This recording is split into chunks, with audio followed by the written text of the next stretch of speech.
நியூஸ்7 தமிழ் செய்தி எதிரொலியாக உடுமலைப்பேட்டை மலைவாழ் மக்கள் தேர்தல் புறக்கணிப்பை கைவிடுவதாக அறிவித்துள்ளனர்.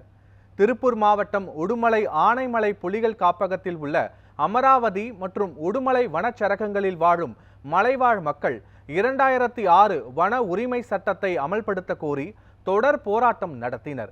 இதையடுத்து அப்பகுதியில் சாலை அமைக்க மாவட்ட ஆட்சியர் 49 லட்சம் ரூபாய் நிதி ஒதுக்கீடு செய்தார். ஆனால் வனத்துறை அதிகாரிகள் சாலை அமைப்பதை தடுத்து வருவதாக கூறப்படுகிறது. இந்நிலையில் குழிப்பட்டியில் நாகம்மாள் என்கிற கர்ப்பிணி பெண் பிரசவத்திற்காக தொட்டில் கட்டி மருத்துவமனைக்கு கொண்டு செல்லப்பட்டார். இது குறித்து நியூஸ்7 தமிழ் செய்தி வெளியிட்டது. அதனைத் தொடர்ந்து மடத்துக்குளம் திமுக முன்னாள் எம்எல்ஏ ஜெயராமகிருஷ்ணன் திருமூர்த்தி மலையில் இருந்து குருமலைக்கு செல்லும் பாதையை பார்வையிட்டார்.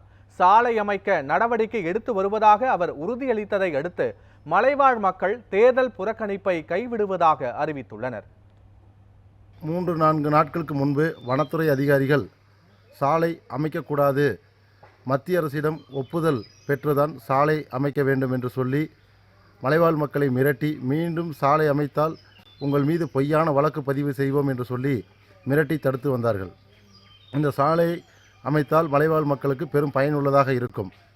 எனவே நேற்றைய தினம் திராவிட முன்னேற்றக் கழகத்தின் முன்னாள் சட்டமன்ற உறுப்பினர் அண்ணன் ஜெயராமகிருஷ்ணன் அவர்கள் இந்த சாலையை அமைத்து கொண்டிருக்கும் சாலையை நேரில் பார்வையிட்டு ஆய்வு செய்து உடனடியாக வனத்துறை அமைச்சர் மற்றும் அமைச்சர்களிடம் தெரிவித்து இப்பணியை உடனடியாக தொடர்வதற்கு, இப்பணியை நடைமுறைப்படுத்தி செயல்படுத்துவதற்குண்டான வேலைகளை செய்யப்படும் என்று உறுதியளித்துள்ளார்.